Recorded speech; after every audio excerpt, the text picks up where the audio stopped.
What are we talking about today? You'll be delighted to know, Jeannie and Bruce, we're talking about lessons from the military on resilience for the energy transition. A lot of lessons there, I'm sure. Sure, there's both some on the good side and some on the bad side. And we might sort of touch on both of them for a bit. Tell us more about your map. You'll see across the top the utility vulnerabilities that DoD faces. And then below that are the 60 or so places that we've worked in a hands-on way with DoD installations. And it's been pretty interesting to see how DoD has approached assessing its own energy resilience and then appreciated and added more complexity to that over time.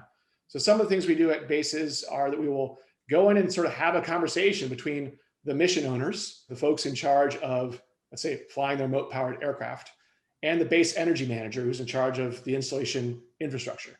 And you would think that those folks talk all the time, but they rarely do, especially not about what's the priority mission, what does it need to run, what do we got already, and what do we need to close any resilience gaps, and where do we go?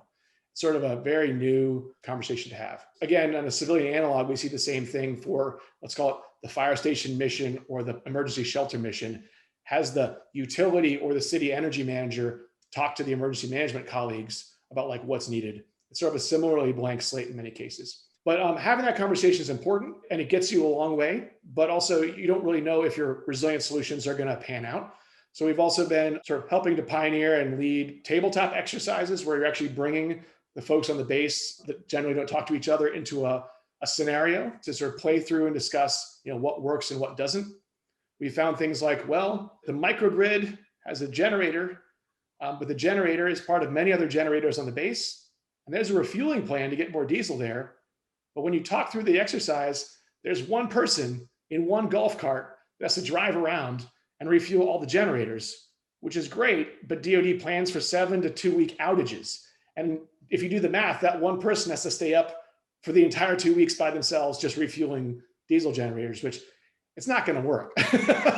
And so they're going to be very sleepy.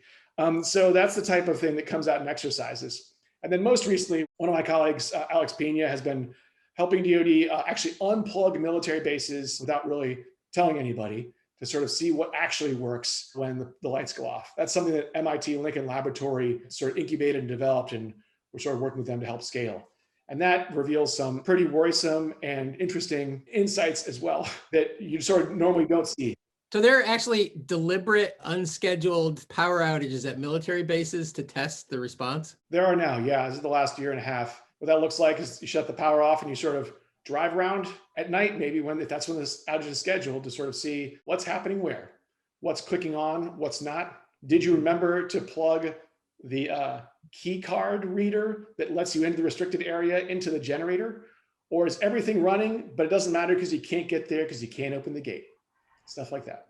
So I know this is mostly about what's happening on military bases, and I feel like the DoD technology has been super helpful in moving along microgrid technology for everyone else. And I believe you worked on a project with Synapse pretty recently, the Sandia Project. What was your role in that? Sort of helping to support the stakeholder conversation at the end of the project.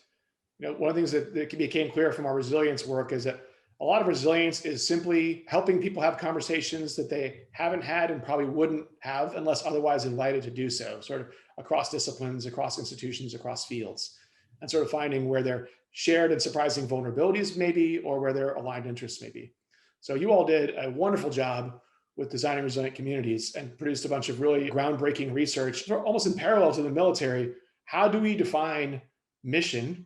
How do we secure it? And what is that new conversation that has to happen between, let's say, not just between a city's emergency management department and the city's energy department, but how can they then take their case to a utility to put their needs into an investment plan and have that pass regulatory consideration and muster?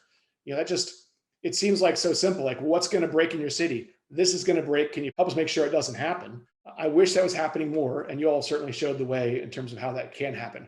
I think we've been trying to draft in the wake of the Designing Resilient Communities project by having a similar conversation with the National Association of Regulatory Utility Commissioners about military bases and utilities, sort of also talking in a mutually intelligible way and sort of sharing what needs to happen in the interest of national security with their regulators. There's actually a white paper coming out on that, I think in mid-October. Wouldn't it be great to get ratepayers to pay for something new that makes sense instead of old coal plants that we're just paying for because they're in rate base, because they're already there and they're not efficient? You're just setting the T-ball up there on the tee, Jeannie. I agree. One thing we have learned, though, is that national security is a public good, but you can only ask ratepayers to shoulder so much. But there are an emerging number of cases where DoD is reaching out to partner with its surrounding communities that own the infrastructure that it relies on and with its utilities, and sort of finding these win-wins where the base gets security, as do its neighbors. But there's also co-benefits for ratepayers more broadly through frequency regulation or additional capacity or sort of renewables integration. It's heartening that we're seeing more of that actually happening now. There have been a lot of great energy resilience programs that are integrating clean energy at the state level. Massachusetts, California, and New York State have all done some really cool stuff. I think one takeaway from DoD that the next generation of state policy could take into account is sort of integrating and anchoring those programs and those expenditures to some sort of strategy. DoD has sort of an energy resilience strategy. It's got targets to stay up and running for 7 to 14 days. It's got program offices whose job it is to help bases identify priority projects and then to get them financed. So there's this framework that's currently absent around the sort of renewable energy microgrid programs that we see at the state level. Resilience is probably about 10 years behind where renewables is. We'll have to do a lot of the same incentives and soft cost reduction and policy building so we can catch up. But the fact is we haven't seen a whole lot of examples of integrated planning or thinking yet. That's DoD playing a role as leading innovation, technology and methods and things like that, which can be a great role. DoD certainly has a role, DHS has a role, but probably it's DOE in the lead thinking about what that market transformation looks like from sort of the hardware side to the soft cost side to the adoption side and the policy best practice side. So we're excited to see them continue to step into a leadership role. There's a dot on your map in Hawaii. I think it's on Oahu. Can you talk about that one? DoD accounts for 2.5% of the United States GDP. And certain states like Virginia, it's 10% of in-state GDP. In Hawaii, I think it's 7% of in-state GDP. And for most states, the expenditures number in the billions for personnel and for contracts. A lot of our global strategy depends heavily on Hawaii. And there are very important installations for each of the services across Hawaii and particularly on Oahu. There's a Joint Base Pearl Harbor Hickam, where we've done some work on energy resilience assessments. And you all in one of your Designing Resilient Communities reports covered the Schofield Barracks, where there's a really innovative energy resilience sort of public-private partnership underway. And there are other bases there as well. But yeah, it is both strategically incredibly important and shooting for 100% renewable energy. So navigating that conversation has been really interesting to be a part of and to watch. I think one of my favorite recent case studies is Pacific Missile Range Facility Barking Sands on Kauai, where they are doing a large solar PV system and a 70 megawatt hour battery. And it's on the military installation, but it sort of meets Hawaii's renewable energy targets, provides firm electricity, and also during blackouts, it switches over and supplies the base with power so it can complete its mission. So Hawaii's doing some really cool stuff, both on Oahu and on the other islands. Thanks, Wilson, for being on the show. Yeah, thanks a lot for setting this whole thing up and for all the awesome work you all do. We just look forward to stopping by someday. And I can't wail on a guitar, but I can certainly watch you all rock out. We can visit the old Pearl Street office. I accept. Nice. Great to see you. Yeah, great to see you all as well.